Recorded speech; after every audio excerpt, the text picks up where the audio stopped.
गडावर जाऊन आपणच आपला वारसा मिटवतोय का?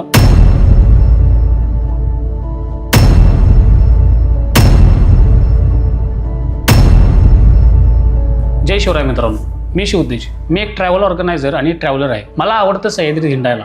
मला पाहून भरपूर जणांना सह्याद्री अनुभवायचा असतो, म्हणून मी ट्रेक ऑर्गनाईज करू लागलो. पण एक गोष्ट मनाला कायम खटकते. नुकतंच हरिश्चंद्रगडाचा ट्रेक झाला, सक्सेसफुल, प्लस शिवनेरीही करून आलो. यायला वेळ झाला, गाडीवाल्याने एक्स्ट्रा पैसे घेतले वगैरे वगैरे. पण हा व्हिडिओ त्यासाठी नाही. हा व्हिडिओ आहे मला खटकलेल्या गोष्टींचा, हरिश्चंद्रगडावरील या घाणीचा, केदारेश्वर गुहेतल्या त्या क्लिस्टर पाण्याचं गटारीच्या पाण्यात झालेल्या रूपांतराचा, आणि मंगळगंगेचं उगमापासून मिक्स झालेल्या प्लॅस्टिकचं, आणि हो, या पुष्करणीत हिरवट झालेल्या पाण्याचाही. मी पहिल्यांदा या पाण्यात उतरलो तेव्हा अगदी कैलासाच्या एखाद्या उगमातून इथवर आलेल्या पाण्यासारखं पाणी होतं हे. पण आज त्या गुहेकडे उतरतानाच गटारीचा वास येत होता. लॉकडाऊन किंवा त्याआधी पर्यटन कमी होतं.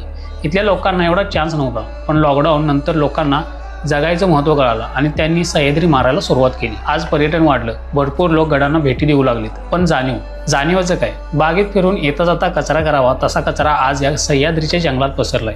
प्राणी आणि वनसंपदा कमी झाली आणि कचऱ्यातील व्हरायटी या पर्वतांवर वाढली.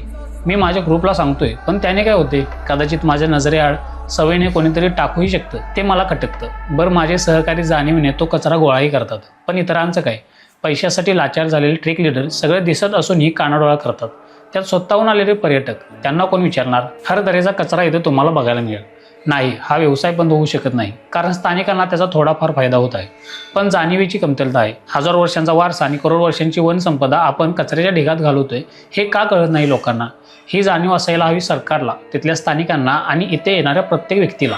मी काही अजून एवढा फेमस नाही, पण हा व्हिडिओ खरंच त्या प्रत्येकापर्यंत पोहोचायला हवा ज्यांनी या गडकोटांवर जाऊन ही घाण केली. कारण त्यांनाही कळायला हवं की हवापालट म्हणून ज्या सह्याद्रीत आपण पिकनिक करायला जातोय, तो सह्याद्री आणि आपलं शहर यात काहीच अंतर राहणार नाही जर हा कचरा तिथे वाढला. आणि हा व्हिडिओ अशांपर्यंतही पोहोचवा जे या गडकोटांवर फक्त ट्रेक करायला जातात, कारण त्यांना जाणीव हवी की हा कचरा आपण परत आपल्या घरी आणायला हवा, ना की तिथेच सोडायला हवा.